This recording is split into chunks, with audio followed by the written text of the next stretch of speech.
तो hello and welcome students. आज हम लोग पढ़ने वाले हैं क्लास 5 ईवीएस का chapter number 7 experiments with water. What floats, what sinks. Ayesha was waiting for dinner. Today, Ammi was making her favorite food, puri and spicy potato. Aisha watched as her mother rolled out the puri and put it in the hot oil. She saw that at first the puri sank to the bottom of the pan. As it puffed up, the puri came up and started floating on the oil. तो जो आयशा है, आयशा की mummy जो है उसके लिए एक बहुत अच्छी चीज़ बनाने वाली थी आज, और आयशा इस चीज़ के लिए बहुत ज़्यादा वेट कर रही थी। डिनर का समय था। जो उसकी मम्मी थी, आयशा की फेवरेट डिश पूरी और मसाले वाले आलू बना रही थी। जो आयशा थी, आयशा ने देखा कि किस तरीके से उसकी मम्मी पूड़ियों को बेल रही हैं, रोल कर रही हैं। उसके बाद उन्होंने पूड़ियों को गरम गरम तेल के अंदर डाला। जैसे ही उन्होंने गरम गरम तेल के अंदर डाला तो आयशा देखती है कि पूरी तेल के नीचे जाकर बैठ गई या फिर सिंक हो गई। धीरे धीरे करके वो पूरी पफ अप हुई। पफ मतलब कि फूलने लगी और ऊपर की तरफ आ गई, और धीरे धीरे करके वो ऑयल के ऊपर फ्लोट करने लगी। वन पूरी डिड नॉट पफ अप, लेकिन एक पूरी ऐसी थी जो कि पफ अप नहीं हुई, मतलब कि वो फूली नहीं। And did not float like other, और उसने और जितनी भी पूड़ियाँ थी उनकी तरह फ्लोट भी नहीं करा तेल के ऊपर। On seeing this, Ayesha took some dough and rolled it into a ball. She flattened it and put it in the bowl of water. Alas, it sank to the bottom and stayed there. तो जब आयशा ने ऐसे पूड़ी को होते हुए देखा कि जैसे ही पूड़ी को गरम गरम तेल के अंदर डाल रही थी, उसकी मम्मी तो सब पूड़ियाँ तेल के ऊपर आ रही थी, तैर रही थी। एक पूड़ी ऐसी थी जो नहीं तैरी। तो आयशा के दिमाग के अंदर भी कुछ क्रिएटिव आइडिया आया। उसने क्या करा, थोड़ा सा आटा लिया, आटा मतलब कि डो, उसको रोल करा, उसकी एक बॉल बनाई। बॉल बनाने के बाद उस बॉल को फ्लैट करा पूड़ी की तरह, और फिर उसको एक बाउल ऑफ वाटर के अंदर डाल दिया। जैसे ही उसने उस बाउल ऑफ वाटर के अंदर डाला उसको, तो वो नीचे ऑयल के नीचे जाकर बैठ गई जो पूड़ी थी। ठीक है, तो यहाँ पर हमसे पूछा गया है, think what would happen if Aisha put a puffed puri in a bowl of water, would it sink और फ्लोट। तो यहाँ पर एक हमसे और सवाल पूछा गया है कि आयशा ने अभी क्या करा था। आयशा ने एक अभी ऐसी पूरी डाली थी जो कि अभी ऑयल के अंदर नहीं गई थी। मान लो अगर कोई पफ्ड पूरी होती, मतलब कि पहले से फूली हुई पूरी होती, अगर उसको वो बाउल ऑफ वाटर के अंदर डालती तो क्या वो सिंक करती, मतलब कि पानी के अंदर डूब जाती या फिर पानी के ऊपर फ्लोट करती। देखते हैं कितने बच्चे इस सवाल का आंसर कर पाते हैं कमेंट सेक्शन के अंदर। फटाफट इस सवाल का आंसर करिए कमेंट सेक्शन के अंदर। In the evening Ayesha went for a bath. She had just come out when her mother called, Ayesha, you have dropped the soap in the water again. Take it out and put it in the soap case. Aisha was in a hurry and the soap case fell out of her hands. It started floating on water. Aisha gently put the soap in the soap case. She saw that soap case continued to float even with the soap in it. अब आयशा नहा रही थी एक दिन। नहाते नहाते अचानक से क्या हुआ कि उसके हाथ से सोप ड्रॉप हुआ और पानी के अंदर गिर गया। अब आयशा जल्दी से निकल गई बाथरूम से नहा धोकर, और सोप को ऐसे ही पानी के अंदर डला छोड़ दिया। जैसे ही उसकी मम्मी ने ये देखा तो वो चिल्लाती हैं, आयशा बेटा देखो, तुमने साबुन को पानी के अंदर गिरा दिया है, इसको बाहर निकालो और सोप केस के अंदर रखो। तो आयशा ने क्या करा, फटाफट जल्दी से उसको सोप केस के अंदर रखा और साबुन को। लेकिन वो एक चीज़ नोटिस करती है कि जो ये सोप केस था ये भी फ्लोट कर रहा था, और जब इसके अंदर उसने सोप रख दिया तो वो भी क्या होने लगा, वो भी फ्लोट होने लगा। तो ऐसा कैसे हो रहा था, मतलब सोप को जब पानी के अंदर वो डायरेक्टली डाल रही थी तो वो सिंक हो रहा था, लेकिन जब वो सोप केस के ऊपर रख रही थी सोप को तब वो सिंक नहीं हो रहा था। Have you seen that some things float on water while other sink. तो यहाँ पर हमें क्या बताने की कोशिश करी गई है इस चैप्टर के अंदर, कुछ चीज़ें ऐसी होती हैं जो पानी के ऊपर तैरती हैं, और कुछ चीज़ें ऐसी होती हैं जो पानी के अंदर सिंक हो जाती हैं। सिंक मतलब पानी के अंदर चली जाती हैं। Think how this happens, the poem here raises such questions. तो यहाँ पर हमें एक पोएम भी दी गई है रीड करने को, उसके अंदर ये पूरे क्वेश्चंस पूछे गए हैं। A wooden boat in water will float, but a needle will sink. Why does this happen? Let me think. तो एक जो वुडन की बोट होगी, इतनी बड़ी सी बोट, ये तो पानी के अंदर क्या करती है? फ्लोट। लेकिन एक ये छोटी सी, देखो यहाँ पर एक छोटी सी जो हमारी कील होती है, फिर सुई होती है, उसको अगर आप पानी के अंदर डालोगे तो वो डूब जाएगी। An iron ship will also float, though it's much heavier than my boat. But a needle, light as a leaf, thin as a pin, will sink right in. तो यहाँ पर एक बहुत बड़ी सी शिप, ये देखो इतनी बड़ी शिप है, ये आयरन से बनी हुई है, वुड से बनी हुई है, अलग अलग चीज़ों से बनी हुई है, बहुत भारी है, लेकिन ये भी पानी के ऊपर तैरती है। लेकिन मेरे पास जो ये छोटी सी नीडल है, जो कि एक लीफ से भी हल्की है और एक छोटी सी पिनी है, ये क्या कर रही है? ये पानी के अंदर सिंक हो रही है, मतलब पानी के अंदर डूब रही है। आखिर ऐसा क्यों होता है? ज़रा मैं सोचता हूँ, लेट मी थिंक। तो यहाँ पर हमारी जो ये पोएम है ये फिनिश होती है।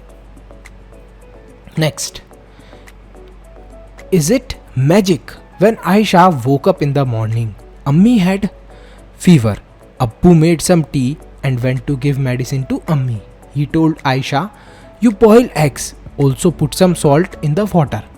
Ayesha took water in a pot. By mistake, she put too much salt in the water. She saw the eggs at the bottom of the pot come up a little and start to float in water. तो क्या होता है कि आयशा एक सुबह उठती है, तब वो देखती है कि उसकी अम्मी मतलब उसकी मम्मी को फीवर आ रखा है। तो उसके पापा बोलते हैं, आयशा बेटा, उसके पापा क्या करते हैं, थोड़ी बहुत चाय बना देते हैं और आयशा को एक इम्पॉर्टेंट चीज़ भी बोलते हैं। उसके पापा बोलते हैं कि अम्मी की तबीयत ख़राब है आयशा, और वो अम्मी को चाय देने चले जाते हैं और उनको मेडिसिन भी दे देते हैं। वो आयशा को ये बोलते हैं, आयशा बेटा तुम थोड़े से अंडे उबाल दो, उसके साथ साथ जब तुम अंडे उबालोगी पानी के अंदर तो थोड़ा सा नमक डाल देना। आयशा ऐसा ही करती है। आयशा वाटर लेती है, उसके अंदर पॉट के अंदर एक वाटर लेती है थोड़ा सा, और गलती से उसको सॉल्ट डालना तो याद रहता है, लेकिन गलती से वो बहुत ज़्यादा सॉल्ट डाल देती है। थोड़ी देर में वो देखती है कि जो एग्स नीचे थे पॉट के, अब वो ऊपर की तरफ आने लगे हैं और पानी के अंदर फ्लोट कर रहे हैं। तो ऐसा क्यों होता है ये भी हमें पता चलेगा। Take some water in a glass, put a lemon in it, now keep putting salt in the water, half a spoon at time, were you able to float your lemon in water. तो अब आपको क्या करना है, आपको थोड़ा सा पानी लेना है एक ग्लास के अंदर, फिर क्या करना है, आपको एक लेमन उसके अंदर डाल देना है, नींबू डाल देना है। आप ये देखोगे कि वो जो नींबू है वो पानी के अंदर क्या हो रहा है, डूब गया है, ग्लास के नीचे चले गया है। अब आपको क्या करना है, इस नींबू को अगर फ्लोट कराना है, तो इस लेमन को फ्लोट कराना है, तो आपको सिंपली इसके अंदर नमक ऐड करते रहना है। नमक आप ऐड कर दोगे तो क्या हो जाएगा, आपका लेमन पानी के ऊपर फ्लो करने लग जाएगा। What do you think the lemon floated in salty water, because. तो यहाँ पर अब आपको पता चला होगा कि सॉल्टी वाटर के अंदर चीज़ें फ्लोट करती हैं। अब लेमन को जैसे ही नमक वाला पानी हमने बनाया, नमक ऐड करा पानी के अंदर, तो वो फ्लोट करने लग गया। All oceans and seas have salty water, the saltiest of all Dead Sea, how salty, imagine 300 gram of salt in 1 litre of water, would you be able to even taste such salty water? It would be very bitter. Interestingly, even if a person does not know how to swim, she would not drown in this sea. She will float in water as if lying down on it. तो यहाँ पर एक हमें interesting चीज़ बताई है कि जो नमक वाला पानी होता है उसके अंदर चीज़ें फ्लोट करती हैं। हमें लेमन वाला एक्सपेरिमेंट करके पता चला, लेकिन जो ओशंस और सीज होती हैं उनके अंदर तो नमक वाला पानी ही होता है। लेकिन कौन सा ऐसा समुंदर है या सी है जिसके अंदर सबसे ज़्यादा नमकीन पानी है, तो वो है डेड सी। आप इमेजिन भी नहीं कर सकते, इतना ज़्यादा नमकीन पानी है, बहुत नमकीन होता है, टेस्ट भी नहीं कर सकते, बहुत कड़वा लगेगा। लेकिन एक बहुत इंटरेस्टिंग बात है इस सी के बारे में कि अगर आपको तैरना बिल्कुल भी नहीं आता और आप ऐसे ही इस सी के ऊपर जाकर लेट जाते हो, जैसे ये बच्चा लेटा हुआ है, तो आप आसानी से फ्लोट करते रहोगे, पानी के अंदर डूबोगे ही नहीं। है ना कितनी इंटरेस्टिंग बात।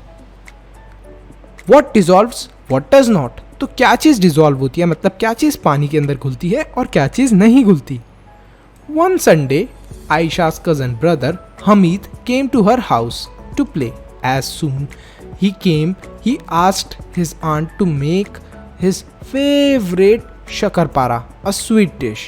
तो संडे का दिन था, आयशा का कज़न ब्रदर हमीद आता है।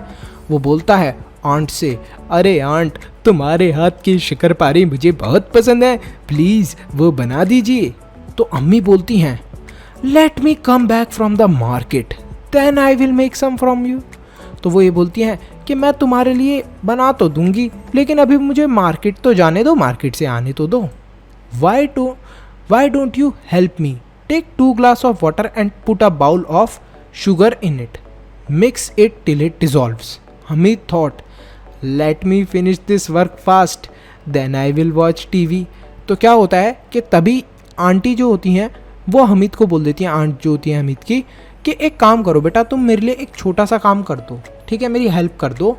ग्लास लो, उसके अंदर शुगर ऐड करो, ठीक है, 2 ग्लासेस ऑफ वाटर लो, उसके अंदर शुगर ऐड करो और उसको मिक्स करने की कोशिश करते रहो, ठीक है, जब तक वो उसके अंदर घुल नहीं जाती, मतलब पूरी शुगर अच्छे से मिल नहीं जाती। तो वो ऐसा ही करता रहता है और वो सोचता है कि जल्दी से इस काम को ख़त्म कर देता हूँ, फिर आराम से टीवी देखूंगा और मस्ती करूँगा। तो सजेस्ट आपको कुछ तरीके बताने हैं जिससे कि हमीद जल्दी से क्विकली डिज़ोल्व कर सकता है शुगर को। तो वो क्या करेगा, मतलब गर्म करके भी जल्दी से डिज़ोल्व कर सकता है और भी बहुत सारी कुछ नई चीज़ें कर सकता है वो। तो आप बताओ फटाफट कमेंट सेक्शन के अंदर। Next, while doing the experiment Aisha and Hamid had an argument. Aisha felt that after stirring it the oil dissolved in water. Hamid did not agree, he said, Look, the tiny yellow oil drops can be seen in water. Aisha said, let's wait for some time and then see. तो यहाँ पर एक experiment कर रहे हैं आयशा और हमीद। इन्होंने क्या एक्सपेरिमेंट करा, और जब ये एक्सपेरिमेंट कर रहे हैं तो ये लोग क्या कर रहे हैं, लड़ाई कर रहे हैं, जैसा हर भाई बहन करते हैं। तो आयशा ने क्या करा, water felt that after stirring it the oil dissolved in water. तो आयशा ने क्या करा, थोड़ा सा ऑयल लिया, उसको पानी के अंदर डाला और उसको घुमाया, स्टिर करा, मतलब कि मिलाने की कोशिश करी। तो आयशा को ऐसा लग रहा था कि पानी के अंदर ऑयल मिलाने से वो मिल जाता है, लेकिन जो हमीद था, हमीद बोलता है नहीं नहीं, ऐसा तो होता ही नहीं है। तुम देखो, जब भी तुम पानी के अंदर ऑयल को मिलाओगे तो ऑयल अलग हो जाएगा पानी से। तो ऐसा ही होता है, और ये बात बिल्कुल सही थी हमीद की। तो क्या आपको भी ये लगता है आयशा की तरह कि अगर हम लोग बहुत देर तक ऑयल को वाटर के अंदर ऐड करके उसको मिलाने की कोशिश करेंगे तो वो मिल जाएगा? नहीं मिलता, कभी भी नहीं मिलता। अब ऐसा क्यों होता है, ये थोड़ा सा आपको बड़ी क्लास में जाके पता चलेगा। अब आप नेक्स्ट क्लास में तो आने ही वाले हो बहुत जल्दी, तब आप मेरे ही चैनल पे मैंने बहुत सारे साइंस के वीडियो बनाए हैं, उसके अंदर समझ जाओगे कि आखिर पानी जो है, पानी के अंदर ऑयल डिज़ोल्व क्यों नहीं होता। Racing drops. Aisha put 2 drops of oil on the lid of her tiffin box. Next to that, she put 2 drops of water and 2 drops of sugar solution. She tilted the lid. She saw some drops slid down quickly while some were left behind. तो आयशा क्या करती है, Ayesha race कराने की कोशिश करती है drops की। वो अपना टिफ़िन बॉक्स की लिड लेती है, मतलब जो ऊपर वाला पोर्शन होता है टिफ़िन बॉक्स का, क्लोज करते हैं, वो ले लेती है। उसके अंदर वो 2 ड्रॉप ऑयल की डालती है और क्या करती है, फिर उसी के साथ में 2 ड्रॉप वो डाल देती है शुगर सॉल्यूशन के, जो मतलब उसने शुगर घोली थी ना हामिद ने, तो उस चीज़ का वो थोड़ा सा क्या करती है, थोड़ी सी वहाँ पर 2 बूंद शुगर का सॉल्यूशन के, मतलब जो पानी की बूंद होती है वो डाल देती है जिसके अंदर शुगर मिली होती है, और वो टिल्ट कर देती है लिड को, मतलब कि नीचे की तरफ झुका देती है। वो ये देखती है कि ड्रॉप्स जो हैं, जो पानी की बूंदें हैं, वो नीचे की तरफ आ रही हैं, और कुछ ऐसी थी जो पीछे की तरफ रह गई थी। तो ये एक्सपेरिमेंट आप भी घर पे ट्राई कर सकते हो, ठीक है। तो आई होप स्टूडेंट्स आपको ये चीज़ क्लियर हुई हो। यहाँ पर डांडी मार्च के बारे में बताया है, तो डांडी मार्च के बारे में मैं आपको एक्सप्लेन कर देता हूँ। क्या हुआ था कि ये इंसिडेंट हुआ था 1930 पे, जब इंडिया इंडिपेंडेंट नहीं था, ठीक है। For many years British had made a law that did not allow people to make salt themselves. तो ब्रिटिशर्स ने क्या करा था, तब एक लॉ बना रखा था कि लोग खुद से नमक नहीं बना सकते। सर खुद से नमक तो हम वैसे भी नहीं बना सकते, मतलब लोग क्या करते थे कि समुंदर से नमक वगैरह नहीं बना सकते, ऐसा ब्रिटिशर्स ने लॉ बना दिया था कि हम जो नमक देंगे वही तुम लोगों को खरीदना है, खुद से तुम लोग समुंदर से जाके नमक वगैरह कलेक्ट नहीं कर सकते। तो ऐसा उन्होंने लॉ बनाया था। They had also put a heavy tax on salt, और इसी के साथ साथ उन्होंने सॉल्ट के ऊपर बहुत अच्छा खासा टैक्स भी लगा दिया था, जिससे कि वो हम लोगों से पैसे कमा सकें। मान लो सॉल्ट की असली कॉस्ट थी 1 रुपये, तो ब्रिटिशर्स ने क्या करा था, टैक्स लगा दिया था 1 रुपये और, मतलब उसके ऊपर ऐसा सॉल्ट जो था जो 1 रुपये का था वो 2 रुपये में बिक रहा था। तो सॉल्ट तो 1 रुपये का ही था, लेकिन 1 रुपये जो एक्स्ट्रा थे वो किसके पास जा रहे थे, ब्रिटिशर्स के पास, और वो क्या बोल रहे थे कि ये टैक्स है, टैक्स की फॉर्म में तुम्हें देना पड़ेगा।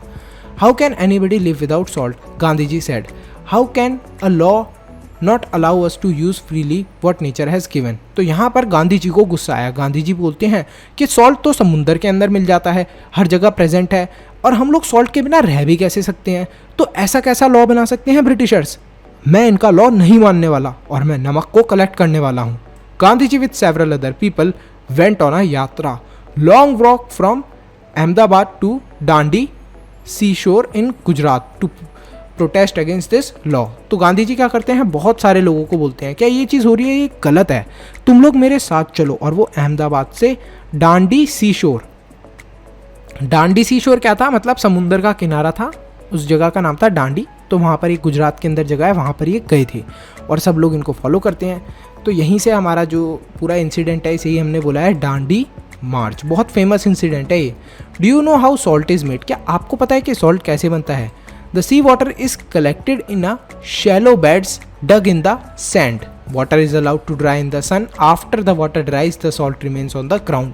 तो थोड़ा बड़ी क्लास के अंदर मैं आपको डिटेल में ये पूरा प्रोसेस समझाने वाला हूँ, लेकिन सॉल्ट किस तरीके से बनता है ये हमें थोड़ा शॉर्ट में बताया गया है यहाँ पर, लेकिन ये बहुत बड़ा थोड़ा प्रोसेस है, एक्सटेंडेड प्रोसेस है, जिसको इंटरेस्टिंग तरीके से हम समझेंगे और चैप्टर के रिलेवेंट भी नहीं है। तो यहीं पे हमारा चैप्टर खत्म होता है। आई होप स्टूडेंट्स आपको ये चैप्टर बहुत अच्छा लगा हो। तो अगर आपने इस वीडियो को यहाँ तक देख लिया है तो फटाफट लाइक करो, चैनल को सब्सक्राइब करो और कमेंट करो अपना बेस्ट पार्ट। इसी के साथ साथ वीडियो को शेयर करना मत भूलना। एक इम्पॉर्टेंट अनाउंसमेंट, अगर आप लोग चाहते हो कि हम लोग फ्यूचर में इसी तरीके से और भी वीडियोस बनाते रहें तो आप हमारे चैनल के मेंबर बन के हमें सपोर्ट कर सकते हो। अब मेंबर कैसे बनना है, सब्सक्राइब के साथ में जो ज्वाइन बटन है उस पर क्लिक करें और हमारे चैनल के मेंबर बन जाए। तो आप हमें सपोर्ट कर रहे हैं डायरेक्टली कि हम आगे फ्यूचर में ऐसे ही वीडियोस लाते रहें। तो thank you so much for watching this video. Stay happy, stay healthy, मनुष्य ज्ञान लेते रहो। Bye bye till then, see you in the next video.